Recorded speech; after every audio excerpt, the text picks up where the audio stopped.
Hello everyone, welcome to my channel NCRT Adda. So here we have taken class 8th chapter, that is reproduction and endocrine system, and I have already uploaded 2 videos on this chapter जिसमें हम लोगों ने बहुत सारी चीज़ों के बारे में बात कर ली हैं। जैसे कि अगर हम लोग देखें तो हम लोगों ने एसेक्सुअल रिप्रोडक्शन के बारे में बात किया था पहले जो फर्स्ट वीडियो थी। सेकेंड वीडियो में we have talked about the sexual reproduction जिसमें हम लोगों ने फर्टिलाइजेशन की भी बात की है। And here in this video, in third video, we will talk about reproductive system in human. तो इसमें हम मेल रिप्रोडक्टिव ऑर्गन और female reproductive organ as well as about the fertilization के बारे में भी हम लोग पढ़ने वाले हैं। अभी यहाँ पर जो चीज़ें दी गई हैं वो थोड़ी प्यूबर्टी से रिलेटेड है, उसके बारे में भी हम लोग इसमें कवर करेंगे। So if you are new on my channel, please subscribe my channel as well as press the bell icon also, ताकि जितनी भी वीडियोज़ अपलोडेड हों उनका नोटिफिकेशन आप तक तुरंत पहुँच जाए। Okay, so let's start with the topic that is reproductive system in human. ठीक है, रिप्रोडक्टिव सिस्टम इन ह्यूमन्स में बताया गया है जैसे जब प्यूबर्टी की एज आ जाती है ना, जैसे प्यूबर्टी क्या है। ठीक है, प्यूबर्टी एक तरीके का आप कह सकते हैं ना कि इट इज़ पीरियड, ये एक ऐसा पीरियड है जब सेक्स हार्मोन्स प्रोड्यूस होने लगते हैं बॉयज़ में भी और गर्ल्स में भी। और यह आप कह सकते हैं कि जब बॉयज़ और गर्ल्स सेक्सुअली मैच्योर हो जाते हैं, ठीक है, उनके रिप्रोडक्टिव ऑर्गन और भी आप कह सकते हैं कि उस तरीके से वर्क करने लगते हैं और सेक्स हार्मोन्स उसमें प्रोड्यूस होने लगते हैं। ठीक है, तो उनकी एक ऐसी पर्टिकुलर एज आती है, मैच्योरिटी की एक एज आती है जिस पर जहाँ पर ये सारी चीज़ें वर्क करने लगती हैं, ये जो हार्मोन्स है वहाँ पर वो वर्क करने लगते हैं। ठीक है, जैसे कि पहले अगर हम देख लें कि जो हार्मोन्स का नाम क्या है फीमेल और मेल में। ठीक है, तो फीमेल हार्मोन का नाम होता है एस्ट्रोजन और मेल में मेल हार्मोन का नाम क्या होता है, टेस्टोस्टेरोन। ठीक है, टेस्टोस्टेरोन ये आपके मेल हार्मोन्स होते हैं। ठीक है, मेल में ये हार्मोन सिक्रेट होते हैं और फीमेल्स में एस्ट्रोजन नाम का हार्मोन सिक्रेट होता है। ठीक है, तो these are the hormones which influence and developed reproductive system in humans. ठीक है, तो अब यहाँ पर हम बात कर रहे हैं प्यूबर्टी की, क्योंकि अभी ये जो चल रहा है वो प्यूबर्टी का, प्यूबर्टी इन द सेंस कि वो ऐसा पीरियड, अभी मैंने बताया ना, it is a period when sex hormones are produced in boy और girl and they become sexually mature. ठीक है, तो आफ्टर अटेनिंग सेक्सुअल मैच्योरिटी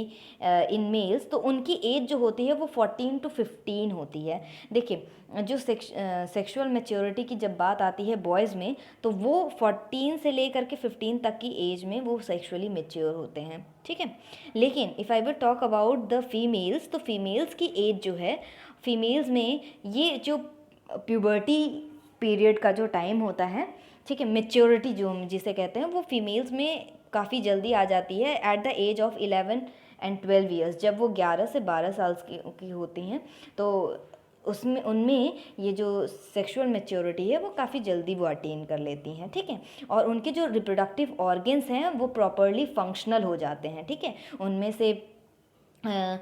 से गैमेट्स का फॉर्मेशन होने लगेगा। ठीक है, गैमेट फॉर्म होने लगेंगे और उनमें कुछ फिज़िकल चेंजेस भी आएंगे और कुछ हार्मोनल चेंजेस भी आएंगे। ठीक है, तो at the time of sexual maturity some visible changes occurs, बहुत सारे कुछ ऐसे चेंजेस हमें दिखाई देंगे जो हम फिज़िकली ही देख सकते हैं कि हाँ ये चेंजेस आ रहे हैं। जैसे आवाज़ में कुछ श्रिलनेस आ जाना, या बहुत मोटी हो जाना, या बहुत पतली हो जाना।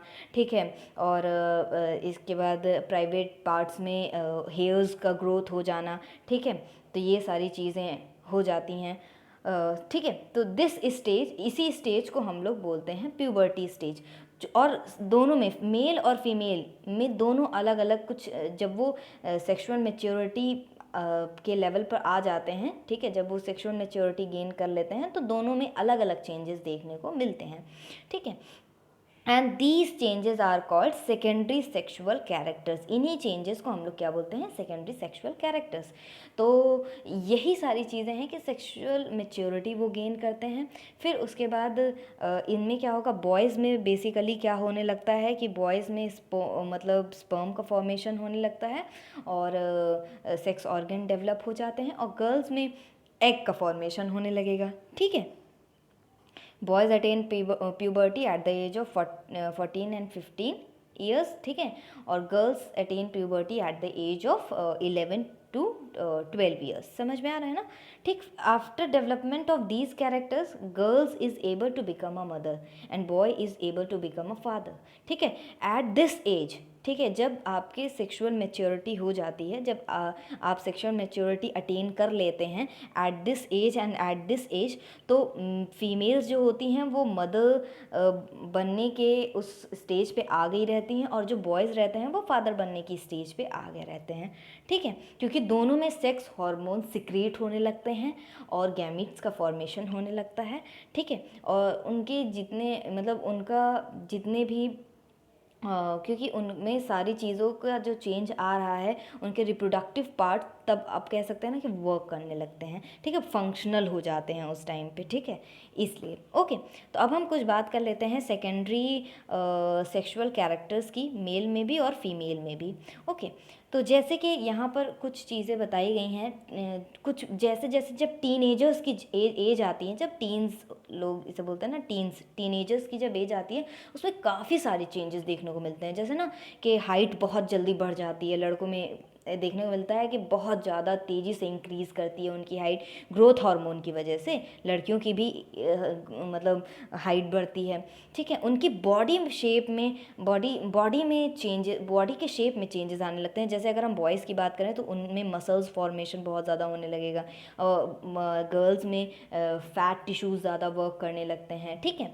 जो वॉइस है वो चेंज होने लगती है, लड़कों के वॉइस में क्या होगा ना कि क्या होगा कि डीप हो जाएगी उनकी वॉइस, और आप देखते होंगे कि कभी कभार उनके गले में हल्का सा ऐसे उठा हुआ ये ऐसे दिखता हुआ है, ठीक है, ये बोन, तो that is nothing but Adam's apple जिसे हम बोलते हैं, ठीक है, एडम्स एप्पल, जो कि जब वो उस टीनेजर की एज में आते हैं तो इससे क्या पता चलता है कि हाँ उनकी वॉइस में चेंजेस आ रहे हैं, ठीक है। फिर उनमें स्वेट ग्लैंड की एक्टिविटी होती है ना, वो बहुत ज़्यादा इंक्रीज़ कर जाती है। इसीलिए तो जैसे स्वेट ग्लैंड की इंक्रीज़ कर जाएगी, स्वेट ग्लैंड एक्टिविटी बहुत ज़्यादा वर्क करने लगती हैं, तभी जब जो स्टूडेंट्स होते हैं या जो बॉयज़ और गर्ल्स होते हैं उनके चेहरे पे, क्योंकि स्वेट ग्लैंड बहुत ज़्यादा वर्क कर रही है तो फेस जो है पूरा ऑयली ऑयली हो जाता है, तो पिंपल्स निकलने लगते हैं, ठीक है।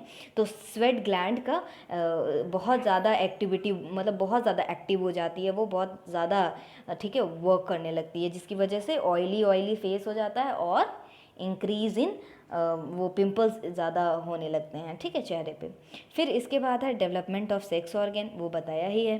फिर प्रोडक्शन ऑफ हार्मोन्स जिससे दैट स्टिमुलेट्स दैट गैमीट्स का प्रोडक्शन हो सके, इसीलिए प्रोडक्शन ऑफ हार्मोन्स भी होता है, ठीक है, ताकि जो गैमीट्स हैं वो भी प्रोड्यूस हो सके, और वो मेंटली इमोशनली भी थोड़े मैच्योर हो जाते हैं, ठीक है। और एक at this age they attract with each other, opposite sex की तरफ they attract with each other, तो these kind of things happens in the secondary sexual characters. Okay, ठीक है, तो secondary sexual characters in males की अगर बात करें तो अभी मैंने बताया जैसे डीपनिंग ऑफ वॉइस, उनकी आवाज़ एकदम बहुत डीप सी हो जाती है, भारी सी हो जाती है, और उनके गले में हल्का सा ऐसे उठा हुआ दिखेगा, that is called as Adam's apple, ठीक है, ठीक है। इसकी भी लंबी स्टोरी है बट 8th स्टैंडर्ड तक बस इतना ही ज़रूरी है कि आप उसको याद रखें कि उसको कहते क्या हैं, ठीक है। फिर इसके बाद में मसल्स का डेवलपमेंट होने लगता है बॉयज़ में, उनके जैसे आप बॉडी शेप में आप जे देखेंगे तो उनके हैंड्स में शोल्डर्स में बहुत वाइड हो जाएंगे और मसल्स फॉर्मेशन होने लगेगा, ठीक है। इसके साथ साथ उनकी ग्रोथ होने लगती है प्यूबिक पार्ट्स में, मतलब प्राइवेट पार्ट्स में हेयर ग्रो करने लगेंगे, उनके फेस पे हेयर ग्रो करने लगते हैं जिसे हम लोग बोलते हैं ना बियर्ड, ठीक है, बियर्ड फॉर्मेशन होने लगता है, मुस्टैचेस डेवलप होने लगते हैं, ठीक है, और वॉइस भी डीप हो जाती है, शोल्डर्स बिकम ब्रॉड और हाइट बहुत जल्दी इंक्रीज़ हो जाती है, और अदर पार्ट्स में भी हेयर्स का जैसे चेस्ट वगैरह में और प्राइवेट पार्ट्स में और आर्म पिट के पास में जो हेयर्स है उनकी ग्रोथ होने लगती है, ठीक। अब वही अगर हम लोग फीमेल की बात करते हैं, ठीक है। अगर हम लोग फीमेल की बात करते हैं तो फिर फीमेल में क्या है कि उनकी भी वॉइस में चेंजेस आएंगे, ठीक है। और उनमें भी स्वेट ग्लैंड काफ़ी ज़्यादा वर्क करने लगेगा, और साथ ही साथ क्योंकि ऑयली हो जाएगा तो पिंपल्स भी निकलने लगेंगे, ठीक है। और इसमें भी क्या होगा कि जो ओवरीज जो होंगी, इनमें इनमें जो ओवरीज होंगी उनमें एग प्रोड्यूस होने लगेगा। जैसे कि बॉयज़ में क्या था कि टेस्टीज़ दिस इज़ मतलब ऑर्गेन, ठीक है। मेल रिप्रोडक्टिव सिस्टम का एक ऑर्गन है टेस्टीज़, जहाँ पर स्पर्म प्रोड्यूस होता है, ठीक है, टेस्टीज़। और ओवरीज क्या है कि ये फीमेल रिप्रोडक्टिव सिस्टम का एक ऑर्गन है, ठीक है, एक पार्ट है आपके, ये कि एक पार्ट है जिसमें एग का प्रोडक्शन होता है, ठीक है। तो इसमें इनमें क्या क्या चेंजेस आएंगे कि एनलार्जमेंट ऑफ ब्रेस्ट, ठीक, फिर डेवलपमेंट ऑफ हिप्स, यहाँ पर आपकी फैट डिपोजिशन भी होती है, ठीक। प्राइवेट पार्ट्स में हेयर का डिपोजिशन होने लगता है। वॉइस बिकम शिल इन द सेंस कि बहुत तीखी आवाज़ होती है ना, मतलब बहुत तेज़ी से अगर वो चिल्लाएंगी तो मतलब कानों को वो आवाज़ चुभेगी, ठीक है, इस तरीके से वो शिल आवाज़ हो जाती है, ठीक है। और मेंस्ट्रुअल साइकिल का बिगनिंग होने लगता है, क्योंकि फिर उनमें क्या है कि एग का फॉर्मेशन होगा, ठीक है, उनकी ओवरीज में एग का फॉर्मेशन होगा। फिर वो एग का फॉर्मेशन बिकॉज फर्टिलाइजेशन, अगर फर्टिलाइजेशन हो जाता है तब तो बेबी के फॉर्मेशन हो जाती है, लेकिन अगर एग का फॉर्मेशन नहीं होता है तो फिर वो मेंस्ट्रुअल साइकिल के थ्रू, ब्लीडिंग के थ्रू वो चीज़ आपकी बाहर आ जाती है, ठीक है, ठीक है। तो ये चीज़ था कि, और पेल्विक रीजन भी वाइडन होने लगता है, वो चीज़ बताया ही। और डेवलपमेंट ऑफ मेमोरी ग्लैंड्स, ये भी चीज़ बता दिया, ठीक है। तो प्राइमरी चेंजेस ये सारे देखने को मिलते हैं। And secondary sexual characters, these are, ये जो सेकेंडरी सेक्सुअल कैरेक्टर्स है ना, this is controlled by sex hormone, ठीक है। ये कौन इसे कंट्रोल करके रखता है? That is controlled by sex hormones, okay. जब वो सेक्स हार्मोन्स, जब आप सेक्सुअली मैच्योर हो गए तो सेक्स ऑर्गन्स आपके सेक्स हार्मोन वर्क करेंगे, और जब सेक्स हार्मोन वर्क करेंगे तो आपके ये सारी एक्टिविटीज़ भी देखने को मिलेंगी, ठीक है। अब हम यहाँ पर देख लेते हैं कि कुछ ये मेल रिप्रोडक्टिव ऑर्गन हैं, ठीक है, जिसमें यहाँ पर कुछ लेबलिंग बताई गई है, दिखाई गई है। जब आप हायर क्लासेस में जाएंगे तो इससे ज़्यादा डिटेल्ड फॉर्म में लेबलिंग आपको देखने को मिलेगी, बट जितनी चीज़ें यहाँ पर है आई विल टेल यू कि जैसे यहाँ पर बताया गया है a pair of testis in the sense के दो टेस्टिस होती है, एक ये होती है, एक ये होती है, पेयर ऑफ टेस्टिस होती है। टेस्टिस का काम क्या होता है? स्पर्म बनाना, ठीक है, स्पर्म का फॉर्मेशन, ठीक है, यहाँ पर होता है। और जो टेस्टोस्टेरोन हार्मोन होता है वो टेस्टिस के अंदर ही होता है। ये जो हार्मोन की हम बात कर रहे थे ना ऊपर, ये टेस्टोस्टेरोन की बात हम जब कर रहे थे, तो ये कहाँ पर प्रेजेंट होता है? टेस्टोस्टेरोन आपका प्रेजेंट होता है, कहाँ पर प्रेजेंट होता है? टेस्टिस के अंदर में सिक्रीट होता है जो स्पर्म, ठीक है। और स्पर्म का फॉर्मेशन कहाँ हो रहा है? ठीक है, टेस्टिस का काम है स्पर्म बनाना, ठीक है, टेस्टिस का काम है, ठीक है, टेस्टिस का काम है स्पर्म बनाना, और यहीं पर आपको टेस्टोस्टेरोन हार्मोन्स आप कह सकते हैं ना कि यहाँ पर ही सिक्रीट करेंगे या वर्क करेंगे तो स्पर्म का फॉर्मेशन होएगा, ठीक। इसके बाद आपके एक और चीज़ आता है वास डिफरेंस। तो वास डिफरेंस के पहले आप ये जानिए कि इसके पहले एक और यहाँ पर स्क्रॉटम होता है जो कि सैक लाइक स्ट्रक्चर होता है यहीं पर, ठीक है, ये टेस्टिस के पास में, ठीक है, ऊपर में हल्का सा होता है स्क्रॉटम। ये एक सैक लाइक स्ट्रक्चर होता है जहाँ पर जैसे कि स्पर्म जो है ना, स्पर्म यहाँ पर स्टोर रहता है, ठीक है। स्पर्म बनता तो है, ठीक है, बनता तो टेस्टिस में है, लेकिन हमारी बॉडी का जो टेम्परेचर है उस बॉडी टेम्परेचर पर स्पर्म का फॉर्मेशन नहीं हो सकता, ठीक है। स्क्रोटम की बात हो रही है, ठीक है। तो स्क्रोटम का काम क्या होता है? वो टेम्परेचर प्रोवाइड करता है ताकि स्पर्म का फॉर्मेशन हो सके, ठीक है। यहाँ स्क्रोटम क्या करता है? ये टेम्परेचर प्रोवाइड करता है ताकि वो टेस्टिस का फॉर्मेशन हो सके, क्योंकि हमारी बॉडी जो है वो इतनी मतलब उस बॉडी के टेम्परेचर में स्पर्म का फॉर्मेशन नहीं हो सकता। फिर यहाँ पर ऊपर में एक इस तरीके से होता है जिसे हम लोग एपिडाइडमिस बोलते हैं, जो कि जहाँ पर स्पर्म टेम्पररी बेसिस के लिए स्टोर होता है। फिर उसके बाद वास डिफरेंस, डिफरेंस आता है, ठीक है। तो वास डिफरेंस का काम क्या होता है, ये एक ट्यूब होती है, ये देखिए इस तरीके की, ये जो ट्यूब दिखा रही है, ठीक है, ये इस तरीके की ट्यूब होती है, एक आप कह सकते हैं डक्ट होता है जो कि स्पर्म को कैरी करता है, स्पर्म को कैरी करता है, मतलब ऐसे कैरी करके फिर उसके बाद पेनिस तक लेकर के आता है, ठीक है, समझ में आ रहा है ना। तो डक्ट का काम क्या है, स्पर्म को कैरी करना, मतलब वहाँ से। तो ये जो ट्यूब होगा, यहाँ से आपका इसमें बनाया कि यहाँ पर आपका फॉर्मेशन हो रहा था स्पर्म का। फिर ये जो आप डक्ट देख रहे हैं, ये डक्ट का काम होता है स्पर्म को कैरी करके ले करके आना, ठीक है, पेनिस तक, ठीक है। It is also called sperm duet, इसको ये भी बोलते हैं।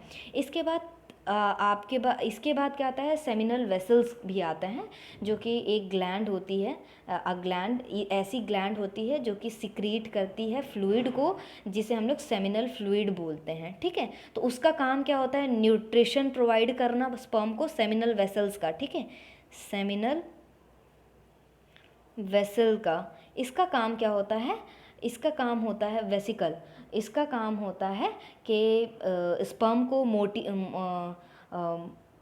मोर्टैलिटी प्रोवाइड करना, ठीक है, मोटिलिटी प्रोवाइड करना। मोटिलिटी कैसे, ताकि वो मूवमेंट कर सके, और दूसरा चीज़ न्यूट्रिशन प्रोवाइड करना, ठीक है, स्पर्म को न्यूट्रिशन प्रोवाइड करना, ये इसका काम होता है, ठीक है। तो ये जो स्पर्म और फ्लूइड का कॉम्बिनेशन है, इसी को हम लोग सीमेन बोलते हैं, ठीक है, इसी को हम लोग सीमेन बोलते हैं, जिसमें मिलियंस ऑफ स्पर्म्स रहते हैं, लेकिन कोई एक होता है जो रिप्रोडक्शन में, फर्टिलाइज करने में पार्टिसिपेट करता है, ठीक है। फिर इसके बाद कॉमन डक्ट आता है। फिर कॉमन डक्ट में वो ही है कि आपका कॉमन डक्ट यहाँ पर क्या वर्क करेगा कि ये ऐसी डक्ट होती है which is formed by urethra and vas deferens for the secretion of urine as well as semen, ठीक है। तो ये आप थोड़ा हायर क्लास में जाओगे तो कॉमन डक्ट के बारे में पढ़ लोगे, ठीक है। अब पेनिस की बारी आती है, तो जहाँ से स्पर्म्स का रिलीज होती है, ठीक है, स्पर्म्स रिलीज यहीं से होते हैं into the female body, inside the body of female. अब हम बात कर लेते हैं organs of female reproductive system, ठीक है। तो यहाँ पर ओवरीज जो सबसे इम्पॉर्टेंट वर्क है, अ पेयर ऑफ ओवरीज, ठीक है।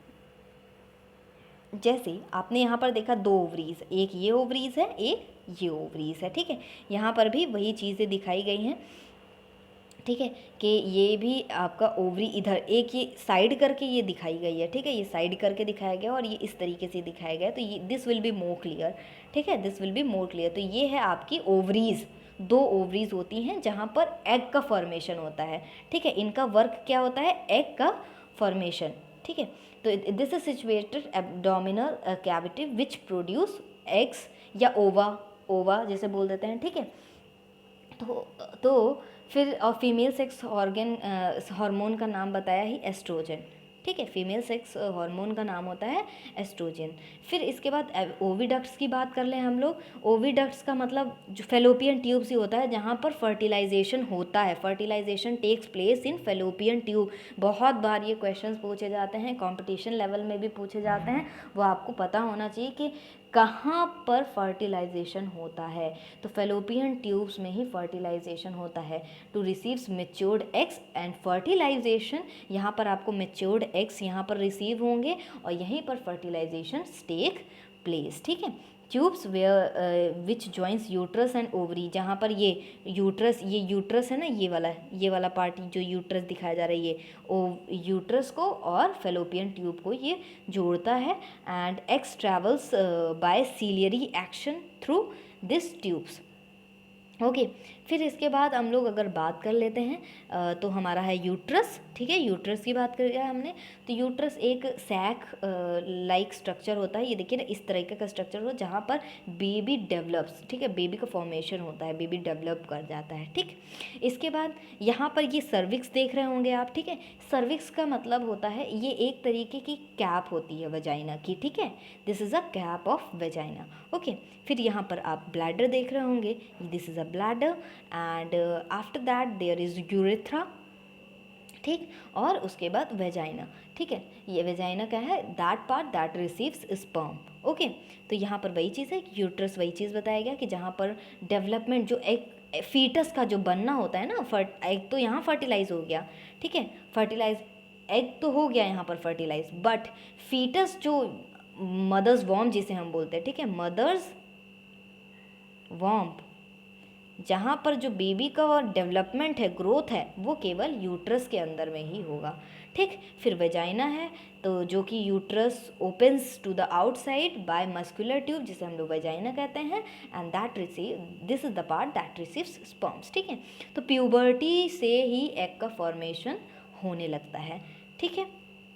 इसके बाद ओव्यूलेशन आता है, जहाँ पर it is a release of egg from ovary, ovulation होता है ना, तो फिर जहाँ पर एग का रिलीज होता है from ovary into fallopian, ovary से फेलोपियन ट्यूब में, तो that is called as ovulation.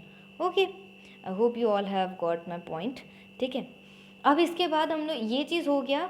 अब मान लीजिए अगर स्पर्म यहाँ पर नहीं रीच कर पाता है, फर्टिलाइजेशन नहीं होता है, तो फिर एट अ टाइम, जैसे ये अगर मैच्योर हो गई एग, तो फिर ये फिर उसके बाद आपका मेंस्ट्रुअल साइकिल जो ये चलती है, तो फिर एक बार में एक ही एग मतलब मैच्योर होती है, फर्टिलाइज मतलब एक बार में एक बार ये होगी तो नेक्स्ट मंथ ये होगी, फिर नेक्स्ट मंथ ये होगी तो नेक्स्ट मंथ ये होगी, तो इस तरीके से ये साइकिल चलता है। अगर फर्टिलाइजेशन नहीं हो पाता है तो वो ब्लीडिंग के थ्रू, वो आप कह सकते हैं कि मेंस्ट्रुअल साइकिल जो है वो कंटिन्यूअस चलती रहती है और वो ब्लीड आउट हो जाते हैं। ओके, फिर इसके बाद हम देख लेते हैं फर्टिलाइजेशन इन ह्यूमन, कैसे फर्टिलाइजेशन होता है। तो ह्यूमंस में देखें तो फर्टिलाइजेशन तो बॉडी के अंदर में ही होता है, ठीक है, इनसाइड द फीमेल बॉडी, ठीक है। कहाँ पर होता है? इनसाइड द फीमेल बॉडी, जहाँ पर जो मेल है वो उनके जो सेक्स सेल्स रहेंगे, मतलब गैमीट्स जिसे हम लोग स्पर्म बोलते हैं, वो फीमेल बॉडी के अंदर में रिलीज़ किए जाते हैं, ठीक है। फीमेल बॉडी के अंदर में जहाँ पर ओवम रिलीज़ होता है बाय द ओवरीज, ओवरीज ही तो ओवम रिलीज़ करती है ना, ये ओवरीज हैं, यही ओवरीज आपकी ओवम रिलीज़ करेंगी, ठीक है, गैमीट्स रिलीज़ करेंगी ना, गैमीट्स के ही फॉर्म में, गैमीट्स का फ्यूजन ही तो है ना फर्टिलाइजेशन। फिर इसके बाद में ये ओविडक्ट इस फेलोपियन ट्यूब ही कहा जाता है, ठीक है, into the female where ovum release by the ovaries, और वहीं पर जो है स्पर्म और ओवरीज या ओवम का फर्टिलाइजेशन होता है। जब फर्टिलाइजेशन हो जाएगा तो उसके बाद एग जो, जब अगर फर्टिलाइजेशन हो जाएगा तो फिर एग का फॉर्मेशन, जाइगोट का फॉर्मेशन होने लगता। अब ये कैसे होता है, we will understand this through this picture. अब जैसे मान लीजिए ओवम है, एग है, ठीक है, ये न्यूक्लियस है इसका, ये भी एग है और ये स्पर्म है, ठीक है, ये इसका न्यूक्लियस है। अब ये बाहर में ये शेल है, इस शेल को, स्पर्म को इसे ब्रेक डाउन करना पड़ेगा, तभी ये जा करके इस न्यूक्लियस के साथ अटैच हो पाएगा, ठीक है। इस ये जो ऊपर में आप शेल देख रहे हो, इस शेल को तोड़ना इतना ज़्यादा आसान नहीं होता है, ठीक है। तो अगर बिलियंस ऑफ स्पर्म्स निकलते हैं, ठीक है, तो उसमें से केवल एक ही क्यों कर पाता है, क्योंकि कुछ तो ऐसे होते हैं कि इतने ज़्यादा ऐसे करके ब्रेक डाउन ही नहीं कर पाएंगे, कुछ ऐसे होंगे वो मूव ही नहीं कर पाते हैं, चल ही नहीं पाते, मूवमेंट नहीं कर पाते, किसी के पास उतना न्यूट्रिशन नहीं होता है, वीक होते हैं, तो कोई एक स्पर्म ही होता है, वो केवल इस जो ये जो एग है, ठीक है, एग की ये शेल है, उसी को ब्रेक डाउन कर सकता है, ठीक है। तो फिर स्पर्म हाईली न्यूट्रिशन उसमें होगा, ऑब्वियस न्यूट्रिशियस होगा, तभी वो ऐसे कर पा रहा है। ओके, फिर इसके बाद है यहाँ पर स्पर्म, और अब यहाँ पर ये है स्पर्म और ये ओवम, और दिस वॉज ओवम, ठीक। अब यहाँ से स्पर्म आया, ठीक, अब ये स्पर्म इसके अंदर में ओवम के अंदर, मतलब शेल में, इसके न्यूक्लियस में एंटर कर गया, चला गया, ठीक है। अब ये धीरे धीरे करके इस न्यूक्लियस में जाके एंटर कर जाएगा, और ये देखिए ये जाइगोट का फॉर्मेशन हो गया, ठीक है। अब यहाँ से जाइगोट का फॉर्मेशन हो गया, तो फिर धीरे धीरे करके वो क्या करेगा, वो जो जाइगोट होगा वो डेवलप करेगा, डेवलप करने के बाद में एम्ब्रायो का फॉर्म लेगा, ठीक है, किसका फॉर्म लेगा, एम्ब्रायो का फॉर्म लेगा, ठीक है, जो कि स्प्लिट होगी इनटू 2 पार्ट्स में, जैसे ऐसे करके ये 2 पार्ट्स में स्प्लिट होंगी पहले, फिर ये 2 पार्ट्स धीरे धीरे करके 4 में होंगी, फिर 4 धीरे धीरे 8 में होंगी, फिर धीरे धीरे करके ये और ज़्यादा इनका जो स्प्लिटिंग है वो और धीरे धीरे करके होता जाएगा, ठीक है। इस तरीके से एम्ब्रायो का एक डेवलपमेंट होगा एंड डेवलप्स इनटू, धीरे धीरे करके ये फीटस का फॉर्म लेने लगेंगे। फीटस इन द सेंस कि बहुत जो छोटा सा एकदम एकदम छोटा सा बेबी होता है, जिसमें ऐसे करके ऐसे दिखाते हैं, ठीक है। तो इतना छोटा सा वो फॉर्मेशन ले लेता है। फिर उसके बाद में and before it comes out the female body, ये धीरे धीरे करके बहुत ज़्यादा, फिर वो एक गेस्टेशन पीरियड स्टार्ट होता है, गेस्टेशन पीरियड, ठीक है, जहाँ पर 9 मंथ्स तक गेस्टेशन पीरियड स्टार्ट होता है, जहाँ पर 9 मंथ्स तक बेबी का डेवलपमेंट होता रहता है इनसाइड द फीमेल बॉडी, ठीक है। गेस्टेशन पीरियड में धीरे, पहले तो ये यहाँ पर एम्ब्रायो हुआ, फिर जाइगोट क्या बना, फिर एम्ब्रायो, धीरे धीरे धीरे धीरे करके वो फीटस का फॉर्म लेगा। फीटस धीरे धीरे धीरे धीरे करके, धीरे धीरे करके वो और बेबी का डेवलपमेंट होता जाएगा होता जाएगा होता जाएगा, ठीक है। फिर इसके बाद में बेबी का जो डिलीवरी होगा, तब हमें एक नॉर्मल और जिसके पास सारी चीज़ें डेवलप्ड फॉर्म में रहेंगी, जैसे हैंड्स और लेग्स और सारे ऑर्गेन सिस्टम, सारी चीज़ें वो डेवलप्ड फॉर्म में रहेंगी, तो उस तरीके से हम उस बेबी को बाहर निकाल के लाते हैं, ठीक। फिर इसके बाद है this animals which produce young ones are called viviparous. मतलब इस अभी मैंने जब फर्स्ट पार्ट में, सेकंड पार्ट में मैंने ऑलरेडी बताया हुआ है विविपैरस के बारे में। जो एनिमल्स ऐसे होते हैं जो कि उनकी बॉडी के अंदर में मतलब उस बेबी का फॉर्मेशन हो रहा है, लेकिन जब वो उस भी जिस बेबी का वो होना है, ठीक है, ये ऐसे ऑर्गन होते हैं जो कि that gives birth to young ones, ठीक है, वो बर्थ देते हैं यंग वंस को। लेकिन उसी जगह पे ओविपैरस की अगर हम बात करें तो वो अंडे देते हैं, ठीक है, that lays eggs which hatches into offspring. उनको वो टेम्परेचर चाहिए, तब उसमें से आप कहते हैं ना कि छोटी सी या तो चिकन निकल के आती है, फिर बर्ड्स के जो छोटे छोटे वो बेबीज़ होते हैं वो निकल के आते हैं, फ्रॉग में ये चीज़ देखने को मिलती है, फिशेज़ में, रेप्टाइल्स में ये चीज़ देखने को मिलती है कि embryo develops inside the egg, inside the egg यहाँ पर एम्ब्रायो डेवलपमेंट है, तो यूजिंग योक एज फूड। और ये जो एनिमल्स होते हैं वो बर्थ नहीं देते हैं यंग वंस को, ठीक है, ये बर्थ नहीं देंगे, ये सीधे दे लेज एग्स, ठीक है, और वहीं उसी एग्स में एम्ब्रायो का डेवलपमेंट होता है। इन मैमल्स लाइक ह्यूमन में embryo develops inside the mother's body and mammal gives birth to young ones, ठीक है। अगर हम बात करें ह्यूमंस की, मैमल्स की, तो उसमें मदर्स बॉडी के अंदर में एम्ब्रायो का डेवलपमेंट होता है और मदर फिर give birth to young ones, ठीक है। तो वही चीज़ थी। I hope you all have understood about the oviparous. बहुत सिंपल सी चीज़ है, अगर ओविपेरस आपको याद रखना हो तो ऐसे एनिमल्स जिनके जो वो होते हैं ना ईयर्स वो हमें बाहर से दिखाई नहीं देते। जैसे अगर हम बात करें तो फ्रॉग्स के ईयर हमें दिखाई थोड़ी देते हैं, बर्ड्स के ईयर हमें दिखाई नहीं देते, फिशेज़ के ईयर तो हमें दिखाई नहीं देती, ठीक है। या आप कहते हैं ना इनके ईयर्स जिनके आप कहें कि नहीं होंगे, तो उनको हम लोग बोलते हैं कि वो अंडे ही देते हैं, ठीक। बट जिनके ईयर्स हमें दिखाई दें, जैसे एलिफेंट हो गए और डॉग हो गया, कैट हो गए और ह्यूमन बींग्स हो गए, तो these organisms gives birth to the young ones, ठीक है।